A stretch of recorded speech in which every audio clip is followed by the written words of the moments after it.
அபூர்வமான ஒரு மீனை பத்தி தான் நான் சொல்ல போறேன். அபூர்வம்னா செல்மன் ஃபிஷ். இங்க வந்து மலேசியால வந்து இந்த மீன் வந்து அவ்வளோ ஒரு விலை உள்ள மீனுன்னு பாத்தீங்கன்னா எப்படின்னா, இது வந்து ஒரு பீஸ் இருக்குல்ல, ஒரு பீஸே வந்து ஒரு 20-30 வெள்ளி இருக்கும். அது ஒரு மீன், ஒரு பீஸ் மீன். இந்த மீன் வந்து என்னன்னு பாத்தீங்கன்னா வந்து கால்சியம் அதிகமா உள்ள மீனா இந்த மீன். ரெண்டாவது வந்து இந்த மீன் வந்து எங்களுக்கு பெருசா ஒரு 3 கிலோ மீன் வந்து ஃப்ரீயா தான் கிடைச்சிச்சு. அந்த மீன் தான் வந்து நான் துண்டா வெட்டி வச்சிருக்கேன். ஆனா ஒண்ணு என்னன்னா, இந்த மீன் எண்ணெய்லாம் இருக்குல்ல, அது இதுலதான் தயாரிக்கிறாங்கன்னு சொல்றாங்க. அந்த வாடை அடிக்கும், அந்த மீன் எண்ணெயில உள்ள வாடை. ஆனா உண்மையிலேயே சரியான சத்தான மீன். பிள்ளைங்களுக்கெல்லாம் வந்து இதை நம்ம பொரிச்சு எப்படி வேணாலும் சமைச்சு கொடுக்கலாம். ஆனா கறி குழம்புலாம் வைக்க முடியாதுன்றாங்க. இதுல அன்னைக்கு வந்து நான் என்ன செஞ்சேன், அந்த மீன்ல வந்து இது செஞ்சேன், பெப்பர்லாம் போட்டு ஒரு மாதிரி ரோஸ்ட் பண்ணி ஒரு மாதிரி எடுத்தோம் அந்த மீன். அதனாலதான் இருந்துச்சு. ஆனா அந்த வாடை இருக்கு, அந்த வாடை போறதுக்கு தான் இப்ப என்ன செய்யலாம்னு சொல்லி பாத்துக்கிட்டு இருக்கிறேன். இந்த மீன் வந்து இங்க என்ன செய்ய போறேன்னா, சம்பல் தான் செய்ய போறேன் இன்னைக்கு. நான் இங்க மலேசியால வந்து சம்பல் விதவிதமா செய்வாங்க, எல்லாத்துலயும் செய்வாங்க. முட்டை, மீன், கோழி பாத்தீங்கன்னா எல்லாத்துலயுமே சம்பால் தான் இங்க இருக்கும். அதுதான் சரி செஞ்சு பார்க்கலாம்னு சொல்லிட்டு அந்த மீனை வந்து நான் ரெடி பண்ணிட்டு இருக்கேன். அப்புறம் இன்னொருத்தவங்க சொன்னாங்க, எங்க வீட்டுக்கு பக்கத்துல அவங்க செஃப், அவங்க சொன்னாங்க அந்த மீன் வந்து பச்சையாவே வெட்டிட்டு சின்னதா ஸ்லைஸா வெட்டிட்டு இதுக்கு ஒரு சாஸ் இருக்கான், அந்த சாஸ்ல தொட்டு சாப்பிடலாம், அவ்வளோ நல்லது அப்படின்னு சொல்லி சொன்னாங்க. சரின்னு சொல்லிட்டு இந்த மீனை தான் நான் இன்னைக்கு சமைக்க போறேன். இந்த மீன் வந்து இந்தியாவில யாருக்காவது இதுக்கு என்ன பேருன்னு தெரிஞ்சிச்சுன்னா கமெண்ட் பண்ணுங்க. எனக்கு தெரியல சத்தியமா, இது நான் பார்த்ததே இல்லை. ரெண்டாவது வந்து நீங்க பாத்தீங்கன்னா இந்த மீன் வந்து கூகுள் பண்ணி பார்த்தா என்ன காட்டுது, காளா மீன் காட்டுது. ஆனா காளா மீன் மாதிரி இல்லை, அந்த தோலெல்லாம் அது மாதிரிதான் இருக்கு. ஆனா கொடுவா மீன் மாதிரி இருக்கு. ஆனா சரியான சாஃப்டா இருக்கு, மெதுவா இருக்கு அந்த மீன். அதனால இந்த மீன் தான் செய்ய போறேன். வாங்க வீடியோ கண்டினியூ பண்ணலாம். மீன் பாத்தீங்கன்னா கழுவும் போதே பாத்தீங்களேன் எவ்வளோ எண்ணெய் பசை அதுல இருக்குது. கழுவும் போதெல்லாம் அந்த எண்ணெய் பசை வந்து வெளியாகுது அந்த மீன்ல இருந்து. அவ்வளோ சத்துள்ள மீன் போல இருக்கு. இது வந்து பாத்தீங்கன்னா அந்த கவுச்சி வாடை போறதுக்கு கூட்டாளி சொன்னாங்க, இந்த எலுமிச்சம்பழம் இங்கே கிடைக்கும். இது தெரியல அங்கே கிடைக்குமா, இந்தியாவில் கிடைக்குமா என்னன்னு தெரியல எனக்கு, நான் பார்த்ததில்ல. இது இங்கே இருக்கும். இது போட்டு ஊற வச்சு கழுவ சொன்னாங்க. இது போட்டு ஊற வச்சு கழுவுறதுக்கு தான் நான் என்ன செஞ்சேன்,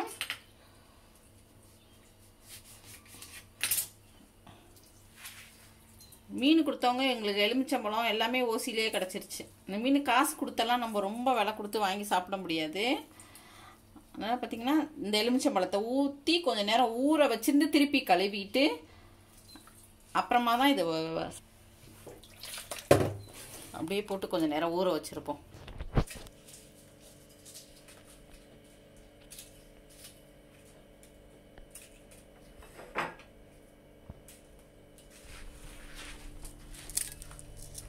இது பார்த்தீங்கன்னா இதுக்கு வந்து தேவை வந்து இத்தனை மிளகாய் எடுத்திருக்கேன். உரப்புக்கு தகுந்த மாதிரி போட்டுக்கலாம். பாதி வெங்காயம், 2 சின்ன தக்காளி பழம், பூண்டு, இஞ்சி கொஞ்சம், பூண்டு, இது எல்லாத்தையும் போட்டு இந்த மிளகாய் வந்து என்னன்னா வெட்டிட்டு சுடு தண்ணி போட்டு நல்லா கொஞ்சம் நேரம் ஊற வச்சிருவாங்க. சிலவங்க சுடு தண்ணியிலேயே கொதிக்க விடுவாங்க. அந்த பாருங்களேன், சுடு தண்ணி போட்டு ஊற வச்சிட்டோம்னா இந்த நல்லா மிளகாய் வந்து வெந்து வந்துடும். மிளகாய் கொஞ்ச நேரம் ஊறினதும் இது எல்லாத்தையும் போட்டு மொத்தமாக அரைச்சிட வேண்டியதான். அரைச்சிட்டு கொதிக்க வச்சு மீன் இது பண்ணி போட வேண்டியதான். இப்படியே வந்து இது கொஞ்சம் நேரம் அப்படியே வேகட்டும் தண்ணியிலேயே. தொக்கு செய்கிற மாதிரி தான். ஆனால் வந்து அது என்னன்னா இதெல்லாம் வெட்டி போட்டு வைப்பீங்க, இதெல்லாம் வந்து நம்ம அரைச்சி போடுறோம். ரெண்டாவது வந்து இது எண்ணெயிலேயே, சம்பால்லாம் வந்து எண்ணெயிலேயே கொதிக்க விடுவாங்க. அப்படியே எண்ணெய் மிதக்கும், அதுக்கு பேர் தான் சம்பால். அடுத்து இது பாருங்களா, நான் அரைச்சிட்டு காட்டுறேன். ஊற வச்சாச்சு.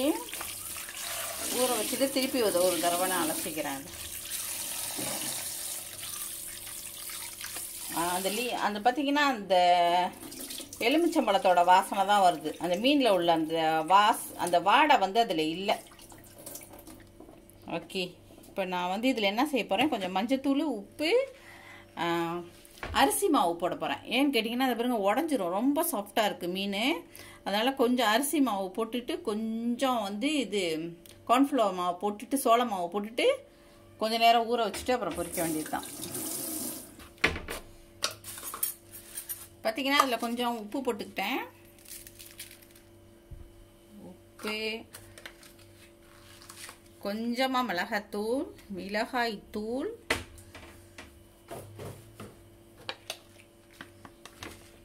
மஞ்சள் தூள்,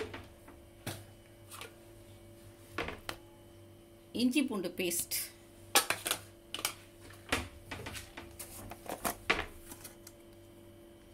அரிசி மாவு 1 ஸ்பூன்,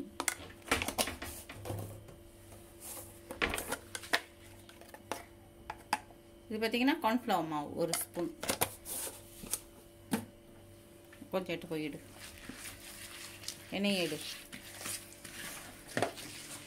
மிக்ஸ் பண்ணிட்டேன். அப்படியே மிக்ஸ் பண்ணிட்டு கொஞ்சம் நேரம் ஊற வச்சிடலாம்.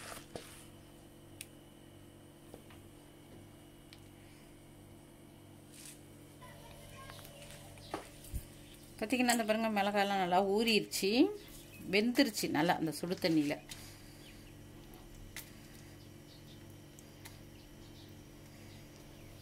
அதை போட்டுக்கிட்டேன்.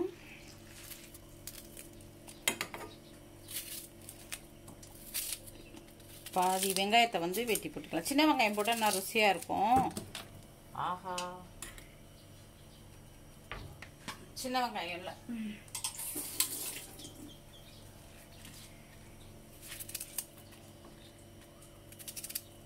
ஓகே, இஞ்சி இவ்வளோ,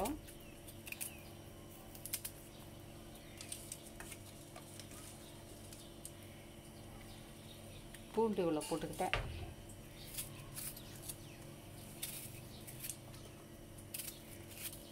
இங்கே ஒவ்வொருத்தவங்க ஒவ்வொரு மாதிரி சம்பல் செய்வாங்க. சில பேர் சாஸ் எல்லாம் ஊற்றுவாங்க. தக்காளி பழம் போடுறதுக்கு பதிலாக டொமேட்டோ சாஸ் ஊற்றி சாஸ்லேயும் செய்வாங்க. நான் வந்து இப்படி தான் செய்வேன். இது வந்து என்னோட ஸ்டைல் பார்த்தீங்கன்னா அரைச்சது எப்படி இருக்குது பாருங்கள். திப்பியெல்லாம் இருக்காது. அந்த விதையெல்லாம் மிளகாயோட விதையெல்லாம் எடுத்துட்டோன்னா நல்லா பாருங்கள், நல்லா சோப்பு கலரில் இருக்குது. மிளகானால அப்படியே வாங்க. நம்ம வந்து மீன் பொரிக்கிறதுக்கு எண்ணெய் ஊற்றி வச்சுட்டேன். பார்த்தீங்கன்னா மீனை ஒன்று ஒன்றா போட்டு அப்படி மெதுவாக பொரிச்சு எடுத்துக்கலாம்.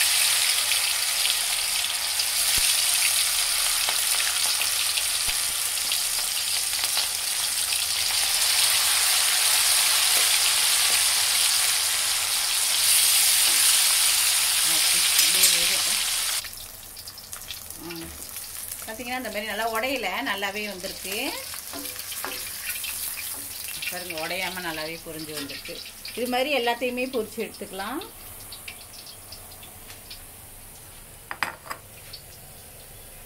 அந்த வாடை உனக்கு எல்லாத்தையும் பொரிச்சு எடுத்தாச்சு. மீன் அவ்வளவா உடையில நல்லா வந்திருக்கு பொரிஞ்சு. இப்போ வந்து நம்ம சம்பல் வந்துக்கு ரெடி பண்ணிடலாம்.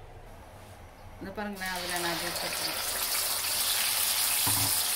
அரைச்சி கொஞ்சம் மெதுவாக வச்சுட்டு வெறும் எண்ணெயில் தான் நான் அதை போட்டிருக்கேன். வெங்காயம்லாம் போடுவாங்க நிறையா வீட்டில். நான் வெங்காயம்லாம் போடலை.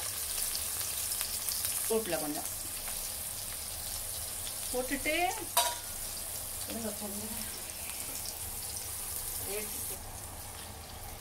பார்த்தீங்கன்னா மலேசியாவில் விதவிதமாக சம்பல் வைப்பாங்க. ஒவ்வொருத்தவங்களுக்கு ஒவ்வொரு ஸ்டைல் இருக்கும் சம்பல் வைக்கிறதுல.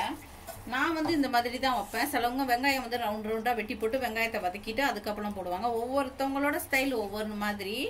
நம்மளுக்கு எப்படி பிடிக்குமோ நம்ம அப்படி வச்சுக்க வேண்டியது தான். இதில் பார்த்தீங்கன்னா இது நல்லா அந்த சம்பல் இது அந்த மிளகா சாந்து வந்து நல்லா கொதிச்சு நல்லா வரும். அந்த எண்ணெயெல்லாம் மேலே வரும்.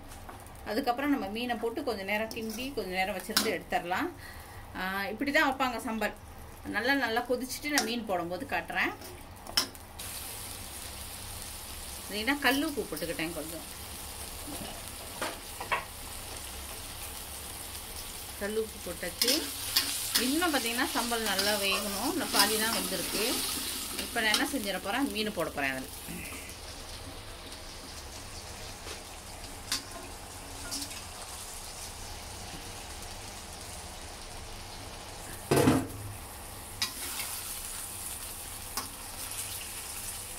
மீன் பார்த்தீங்கன்னா உடையாது. நல்லா பொரிச்சாச்சு. நல்லா போட்டு கொஞ்சம் நேரம் அப்படியே, ஏன்னா மீனில் உள்ள எண்ணெய் எல்லாம் அப்படியே இறங்கி இன்னும் நல்ல எண்ணெயோட நல்லா வந்துடும். அதனால் நான் ஊற்றி சாப்பிட்ற மாதிரி வைக்கல. நான் ட்ரையாக தான் எடுக்க போகிறேன் சம்பல் செஞ்சு. இது ஊற்றி ட்ரையாக இருந்தால் தான் நல்லாயிருக்கும் இந்த மீனுக்கு. மற்ற மீன்லாம் அப்படியே ஊற்றி சாப்பிட்ற மாதிரி இந்த ஸ்டேஜ்லேயே எடுத்துருவாங்க. இன்னும் நல்லா தண்ணி ஊற்றி கொதிக்க வச்சுட்டு இந்த ஸ்டேஜ்லேயே எடுத்துருவாங்க. நான் வந்து நல்லா ட்ரை ஆக்கி அப்படியே எடுக்க போகிறேன். சம்பல் நல்லா கொதிச்சிருச்சு. இங்கே பார்த்தீங்களா, அப்படியே எண்ணெய் படந்து நல்லா மேலே வந்துருச்சு. இந்த ஸ்டேஜில் தான் நான் எடுக்க போகிறேன் இந்த மீன்.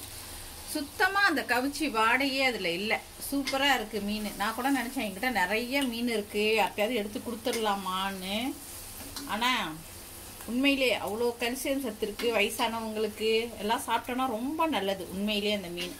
இப்போ நான் யாருக்கு நிறைய இருக்குது, நானே எவ்வளோ தான் வச்சு சாப்பிட்றதுன்னு தெரியல. பார்ப்போம். அந்த வீடியோ பார்த்துட்டு யாருக்காச்சும் வேணும்னா எனக்கு கால் பண்ணுங்கள், இல்லைனா மெசேஜ் பண்ணுங்கள், வீடியோவில் கமெண்ட் பண்ணுங்கள்.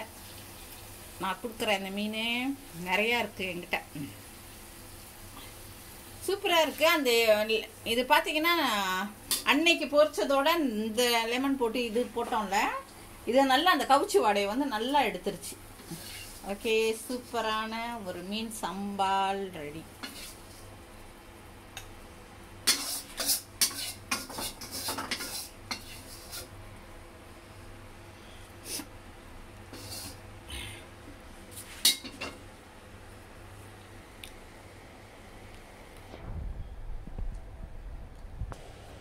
பார்த்தீங்கன்னா இந்த மீன் வந்து அவ்வளோ கால்சியம் சத்து உள்ள நல்ல மீன்.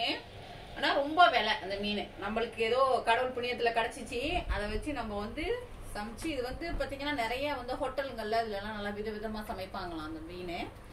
நம்ம வந்து இப்படி சமைச்சிருக்கோம். மற்ற மீன்லேயும் இது சமைக்கலாம். மற்ற மீன் பார்த்தீங்கன்னா வஞ்சர மீன்லாம் இங்கே வேற லெவலில் வந்து சம்பல் செய்வாங்க. அவங்க கிட்டலாம் நம்ம நிற்க முடியாது, அப்படி வந்து சம்பால் செய்வாங்க. விதமாக சம்பால் செய்வாங்க.